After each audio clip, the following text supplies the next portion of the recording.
मित्रों नमस्कार।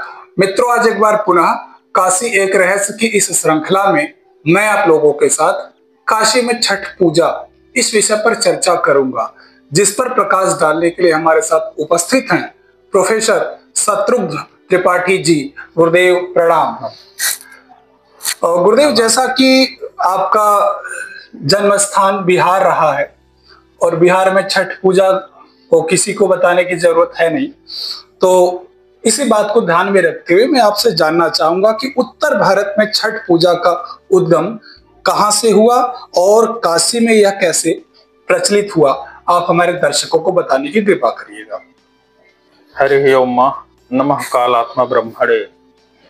भगवान सृष्टि के जो नियंता है, सृष्टि के जो रक्षक हैं जी, इसमें अग्रगण्य भगवान सूर्य को नमस्कार है, मैं प्रणाम करता हूं। यह जो छठ की परंपरा है जिसे सूर्य षष्ठी व्रत कहा जाता है, जी, डाला छठ भी कहते हैं, प्रतिहार षष्ठी भी कहते हैं, लोक में अलग अलग नामों से व्याख्यात। इसकी परंपरा मूल रूप से आपको बताएं उत्तर भारत में बिहार में रही। जी, इसके ज्वलंत उदाहरण आज भी देख सकते हैं। जिस परंपरा, जिस शुद्धि, जिस निष्ठा, जिस आध्यात्मिक परिवेश के साथ वहां इस व्रत का विधि विधान से अर्चन किया जाता है, जी, वह शायद अन्यत्र अल्प रूप में दिखता है कहीं ना कहीं। इसका मूल मिथिला प्रांत रहा। मिथिला इसलिए रहा कि आप जब ऐतिहासिक दृष्टि से जब साक्ष्य जुटाएंगे जी, तो देखेंगे कि जो भगवती जानकी का जो स्थान था, वहां इसकी प्रसिद्धि ज्यादा रही। जी, बहुत सारी लोग किंवदंतियां भी आती हैं, बहुत सारी कथाएं भी आती हैं। स्वयं भगवान राम ने भी सूर्य का अर्चन किया था। जी, भगवती सीता ने भी जब लंका में थी तो भगवान सूर्य की आराधना करती थी, स्तवन करती थी, जिसे यह जो लीला है वह लीला जल्दी पूर्ण हो सके, भगवान से हमारा दर्शन हो सके। जी, ऐसी परंपराएं हमारे बिहार में मिलती रही। यही कारण है कि धीरे धीरे जो आप देखें दरभंगा का, मधुबनी का, सहरसा का, वो बढ़ते गया क्षेत्र। और मैं उस समय की बात कर रहा हूं जिस समय बिहार, बंगाल, उड़ीसा एक में थे, ये झारखंड भी था। जी, जैसे जैसे इसका विस्तार, जहां जहां से लोगों का, जैसे जैसे लोग अपनी वृत्ति के लिए, आजीविका के लिए आगे बढ़ते जाते हैं, रिश्तेदारियां, नाते आगे बढ़ते जाते हैं, जी, इस क्रम से वह बढ़ते चला गया। आज देखें आरा में, भभुआ में, कैमूर में, छपरा में, बिहार का कोई एरिया नहीं है जहां विधि विधान से इसके लिए गवर्नमेंट भी सुविधाएं देने लगी। और केवल बिहार क्षेत्र नहीं रहा, आरंभ तो हुआ बिहार से, जी, आज यह वैश्विक स्तर का पर्व बन चुका है। क्यों? साक्षात जो देवता हैं भगवान सूर्य, उनकी आराधना का सबसे उपयुक्त काल है, क्योंकि हमेशा इसके लाभ, इसके आध्यात्मिक परिवेश, आधि भौतिक परिवेश, आधि दैविक परिवेश हमेशा विस्तृत रहा, हम इससे लाभान्वित होते रहे। काशी में गुरुदेव ये कैसे प्रचलित हुआ? देखिए, काशी की बात करेंगे तो ये स्वयं प्रकाशिका काशी है, काशते प्रकाशते है जी, और आप समझ सकते हैं कि प्रकाश का जो खजाना है वह सूर्य है। यत्रात्रात्मिदं जगत जलदिनी बंधौ समभ्युद्घते ध्वांतम ध्वंस विधौ विधौ तमिनिन्मन विनिशेष दोषोच्चये वर्तन्ते कृतवः शतक कृतमुखा दिव्यन्ति देवा देवी। ऐसे भगवान सूर्य हैं, जी, इतने व्यापक हैं। काशी भगवान शिव की नगरी रही और काशी में गंगा को आप देखेंगे उत्तर वाहिनी है और हमेशा सूर्योदय का स्थान पूरब रहा। और पूरी काशी गंगा के पश्चिम में रही। अब एक तरफ मगध, एक तरफ काशी। काशी के आसपास के बहुत सारे बिहार के प्रांत जुड़े हुए हैं, जैसे भभुआ देख लीजिए, सासाराम है, मोहनिया है जी।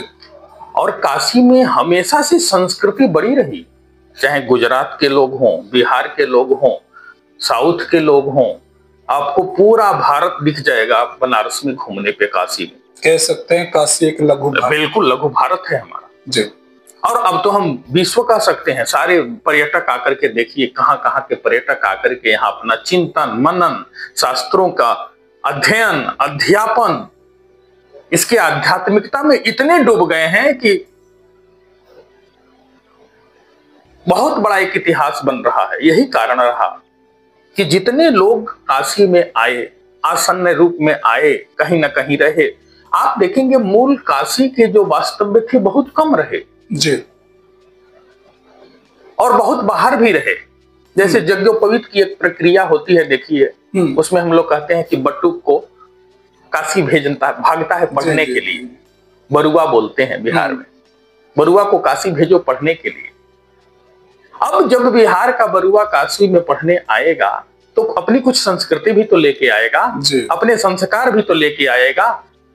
तो ऐसे संस्कृति संस्कारों का मिलन हुआ और साक्षात पूरब में जब भगवान सूर्य का उदय, गंगा में स्नान करके वह बटुक को यहाँ के लोग जब साक्षात उनको अर्घ देना, और यहाँ की परंपराएं आप देखें, लोलार्क कुंड, लोलार्क षष्ठी जी। ये जो षष्ठी है ये सूर्य षष्ठी वाली ही षष्ठी है। षष्ठी के कई अर्थ होते हैं। षष्ठी का अर्थ 6 भी है, षष्ठी एक देवी भी है, षष्ठी एक तिथि भी है।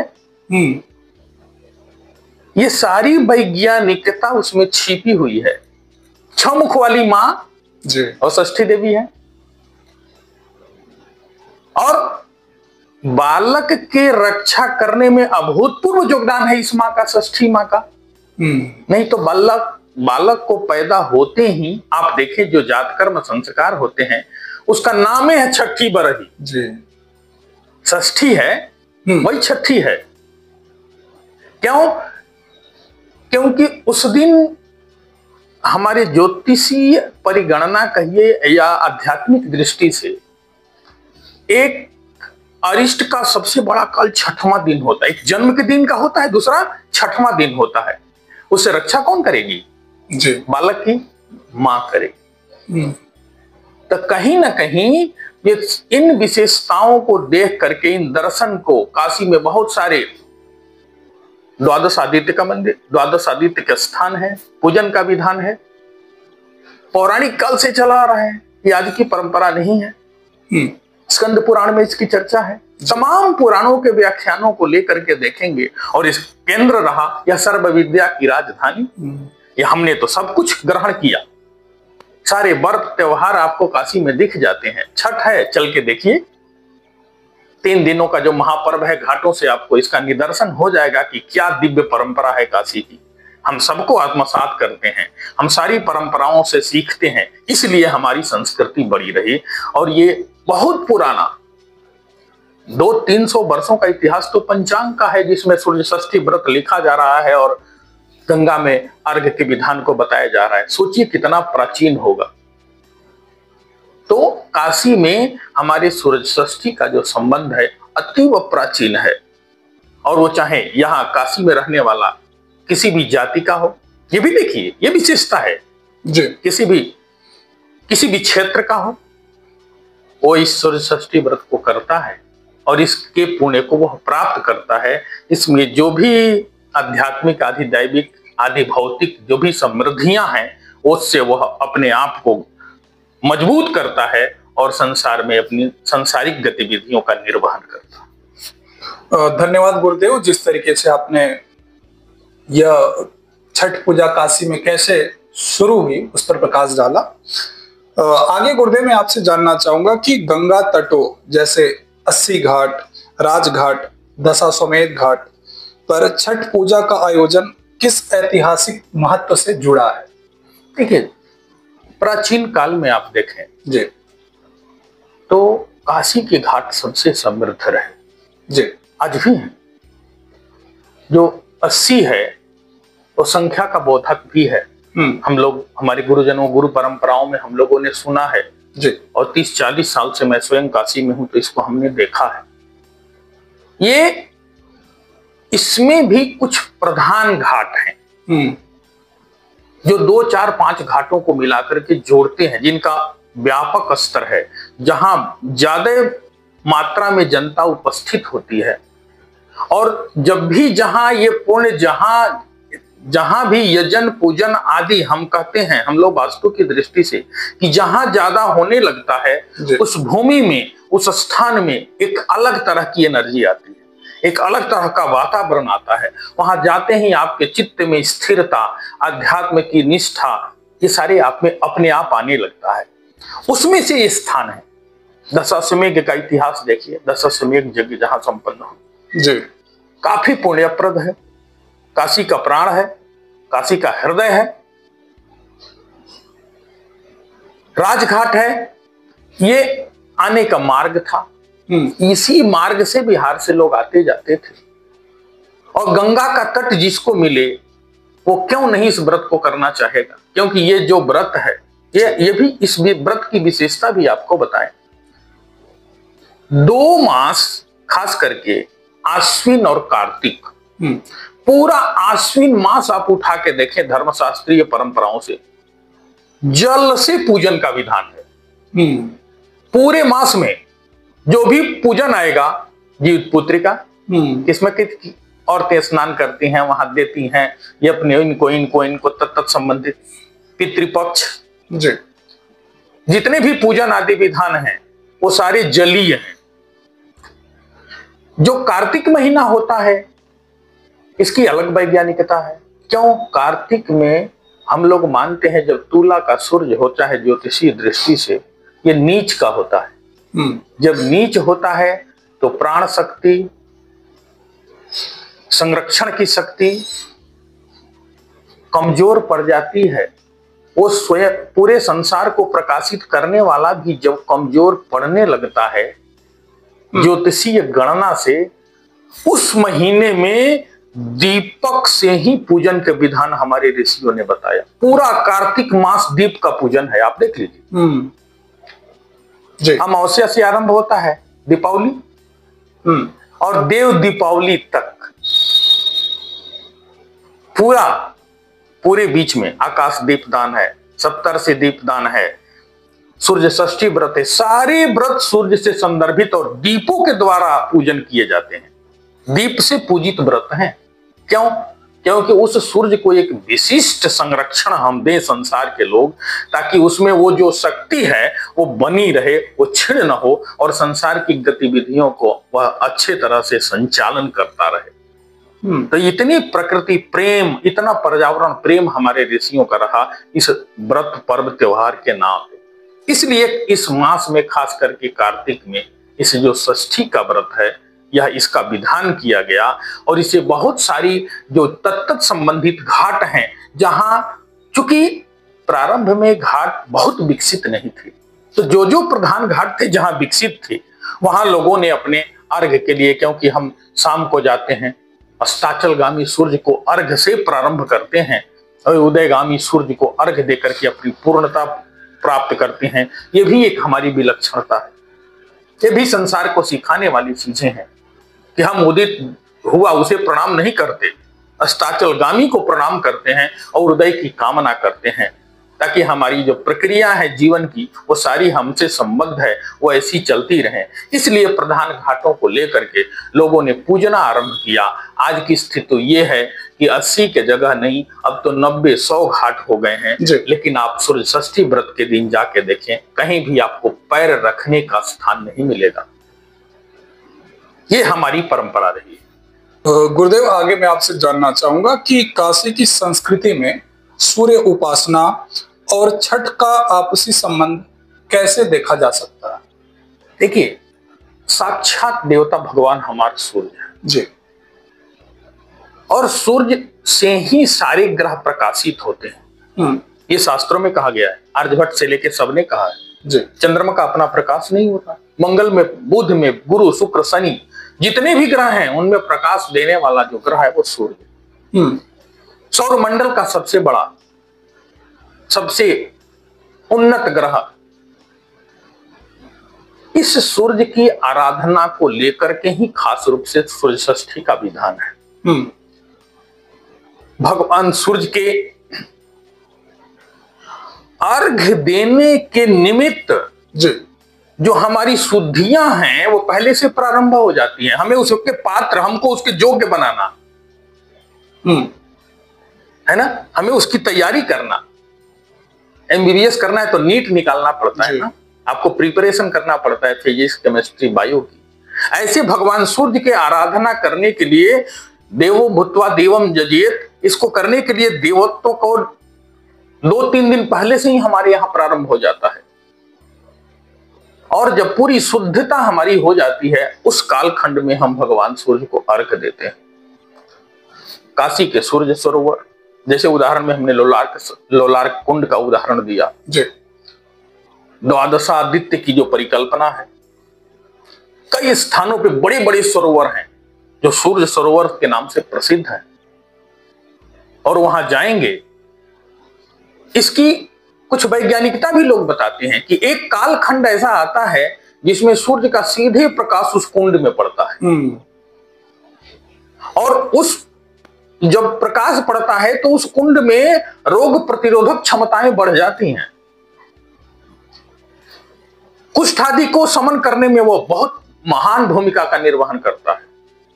तो साक्षात देवता जो भगवान सूर्य हैं, उसमें काशी के जो प्रधान कुंड हैं, प्रधान जो सरोवर हैं, प्रधान वो स्थल हैं, वो खास करके उसी दृष्टि से बनाए गए हैं, और उनका अर्घ, पूजन, यजन से ही उसकी पूर्णता होती है।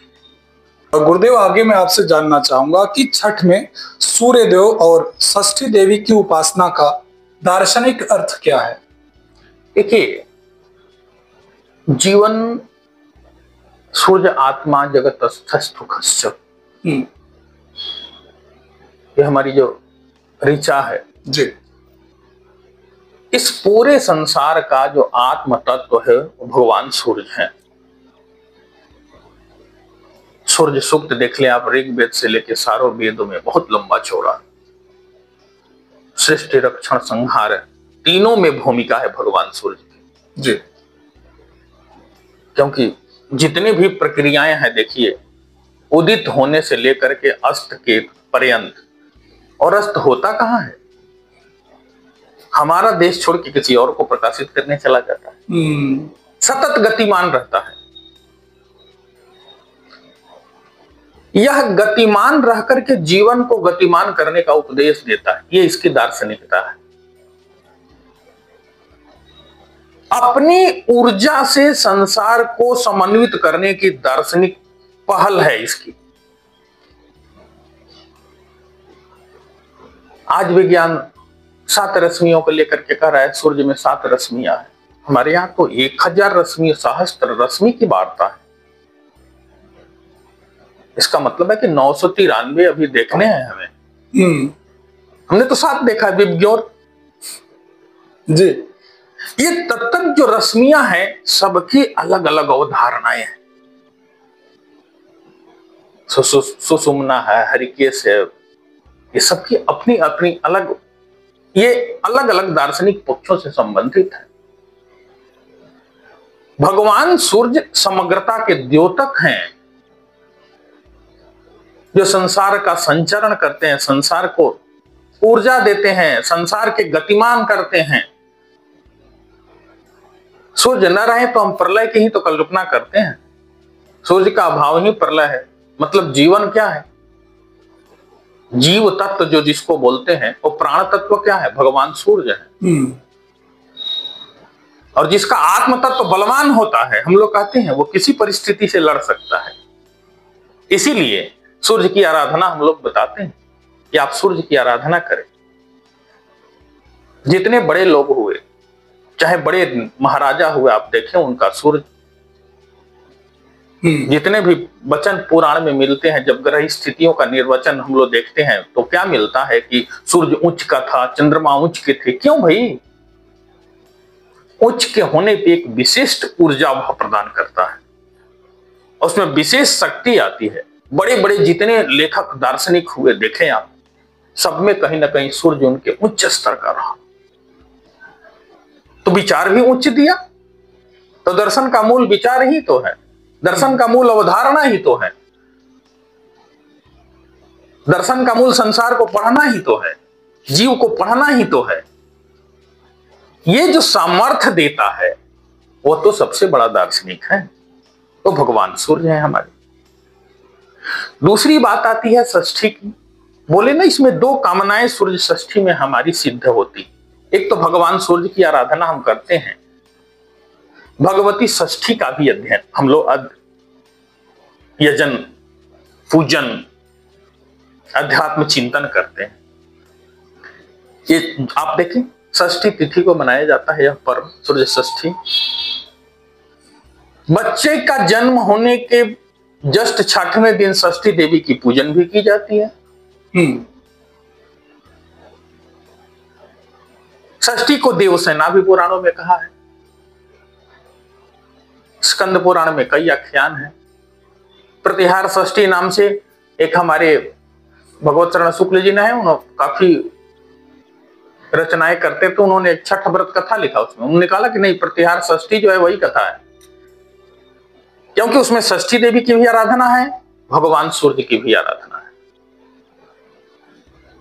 बहुत सारे पुराण आख्यान आपको मिल भी जाएंगे, कई तरह की छोटी छोटी कहानियां, इस राजा की उस राजा की। मूल की जो दार्शनिकता ये है कि कहीं ना कहीं इस प्रकृति पुरुष जो संसार के मुख्य तत्व है,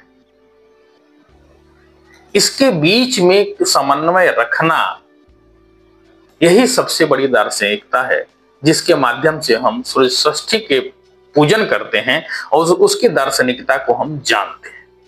गुरुदेव, आगे मैं आपसे जानना चाहूंगा कि क्या काशी में छठ पूजा को केवल धार्मिक अनुष्ठान के रूप में देखा जाए या यह एक यौगिक साधना भी है? देखिए, यह केवल धार्मिक सूर्य षष्ठी व्रत नहीं रहा, यौगिक साधना का सबसे बड़ा उदाहरण भी है। अब देखिए, स्त्रियां, एक तो देखिए ऋतु का परिवर्तन शुरू हो जाता है। शरद ऋतु के बाद शिशिर का आगमन होता है। ऐसे कालखंड में जहां मौसम बदलता है, आयुर्वेद भी कहता है कार्तिकस्य दिनावस्तौ तथा आग्रहणस्य च जम दृष्टा समाख्यता स्वल्प भुक्तो ही जीवती। कम खाने वाले ही सुरक्षित रहते हैं, बीमार नहीं पड़ते जी। ऐसी परिस्थिति में इस व्रत की परिकल्पना 3 दिन पहले से हमें उसके योग्य बनाना। आज हम ये खाएंगे, घर का एक टाइम खाना खाएंगे, सात्विक भोजन करेंगे। दूसरे दिन हम दिन भर कुछ नहीं खाएंगे, केवल मीठा खा के खरना करेंगे। तीसरे दिन पूर्णतया व्रत रहेंगे।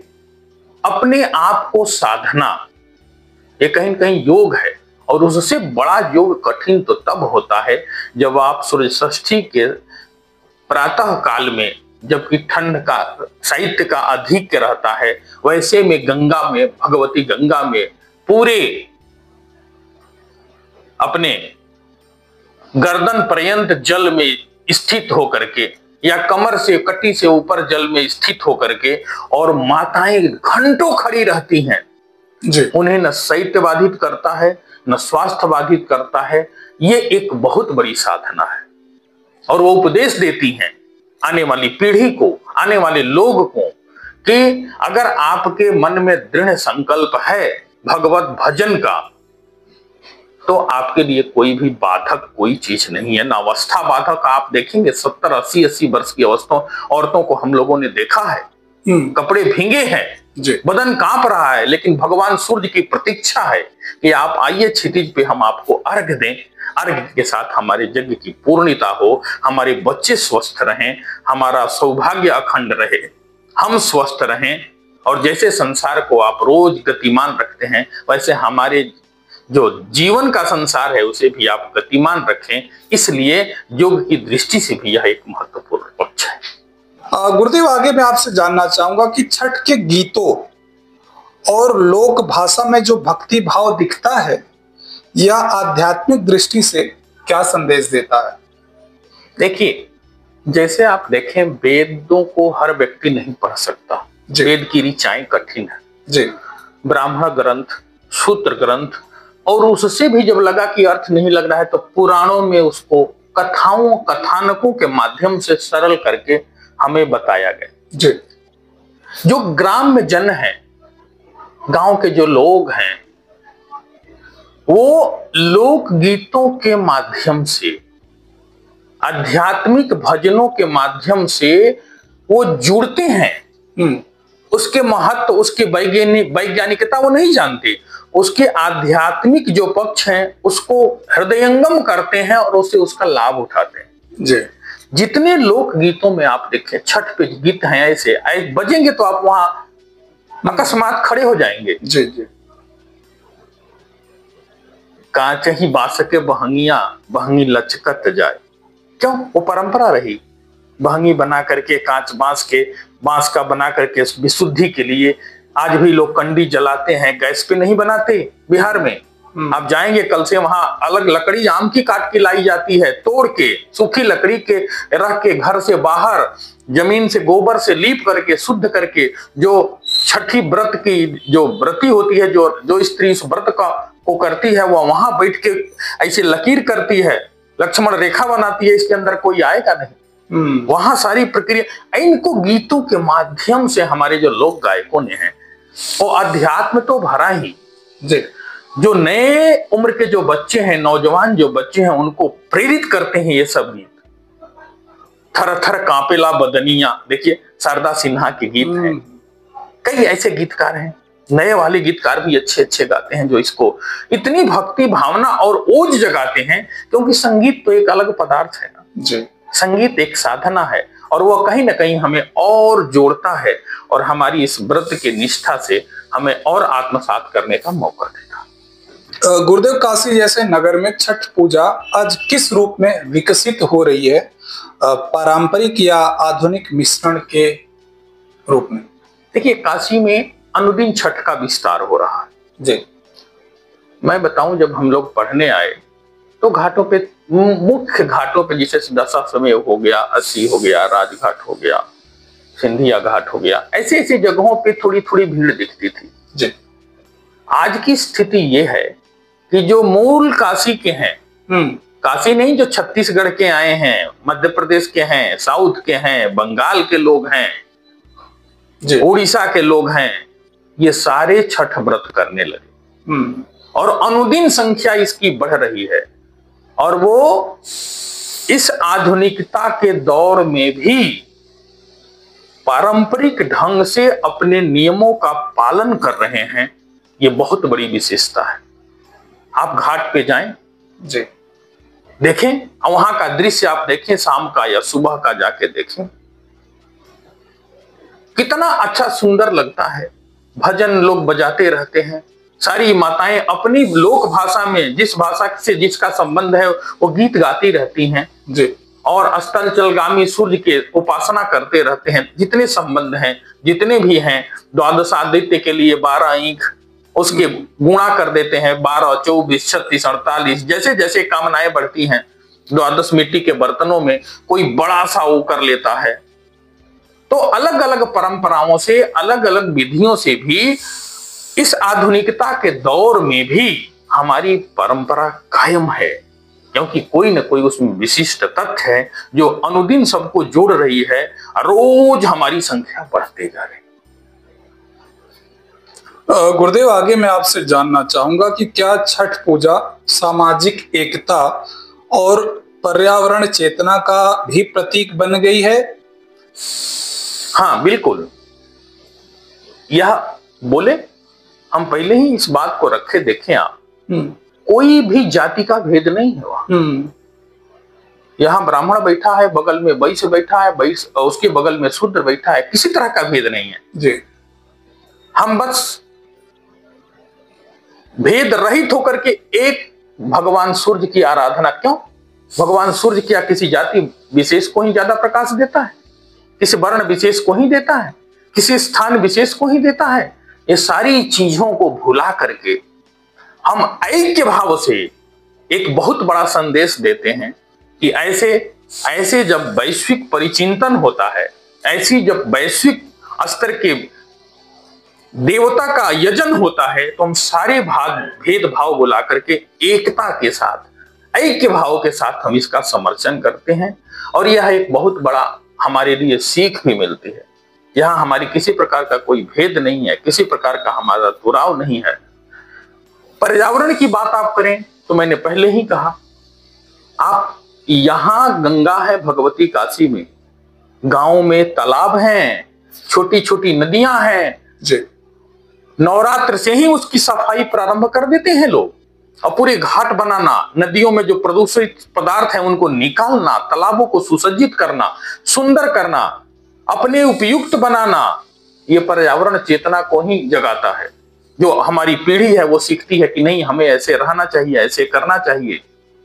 दीप के द्वारा भगवान का यजन, अर्घ दान, छोटा बच्चा सीखता है, माँ से पूछता है, माँ ये क्यों किया जाता है? तो नहीं बेटा ऐसे ही किया जाता है। कहता ठीक है हम भी करेंगे, वो भी तल्लीन हो जाता है।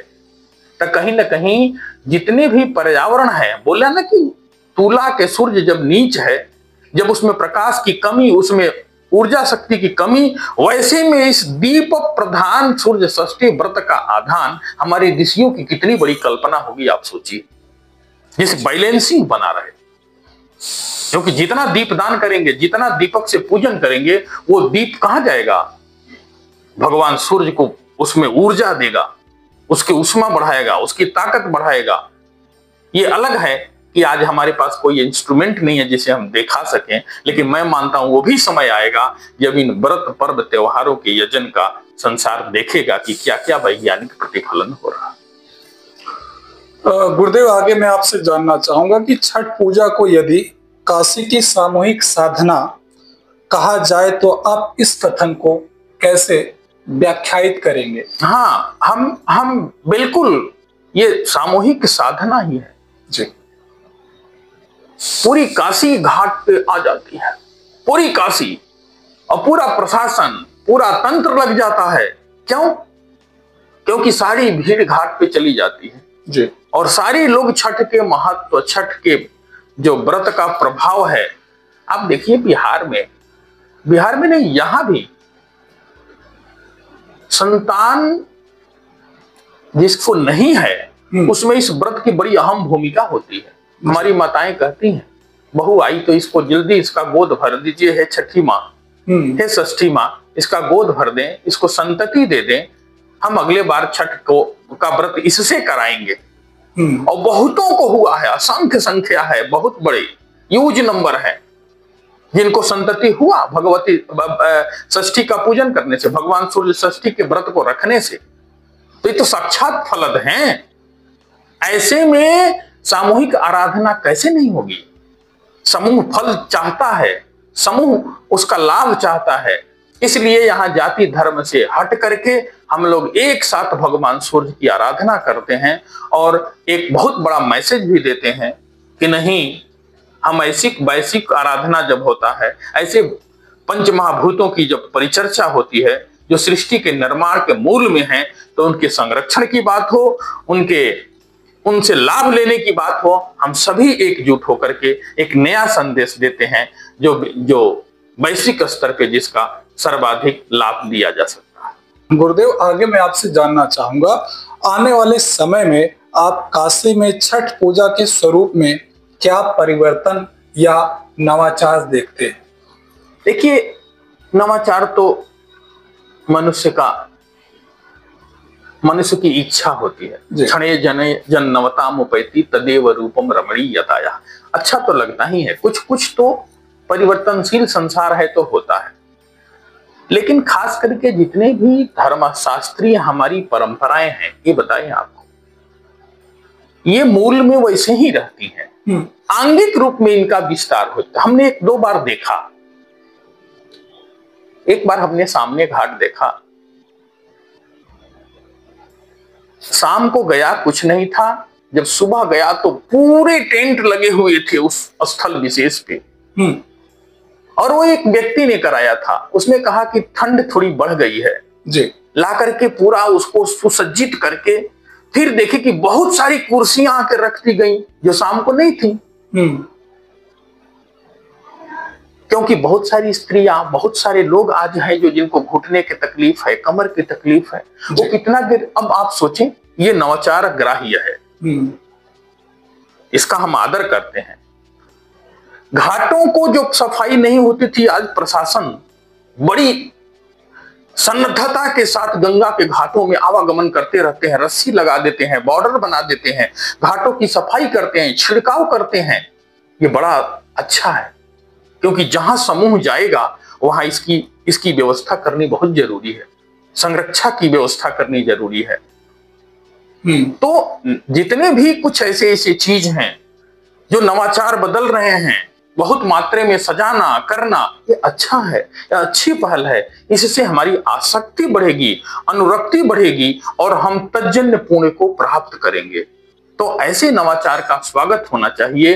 काशी भी हमारी बढ़ती जा रही है, आप देखें आबादी बढ़ रही है, घाट बढ़ रहे हैं, हमारा विस्तार होते जा रहा है। हम रिंग रोड तक चले गए, पूरे गंगा के न जाने कहां तक हम चले गए।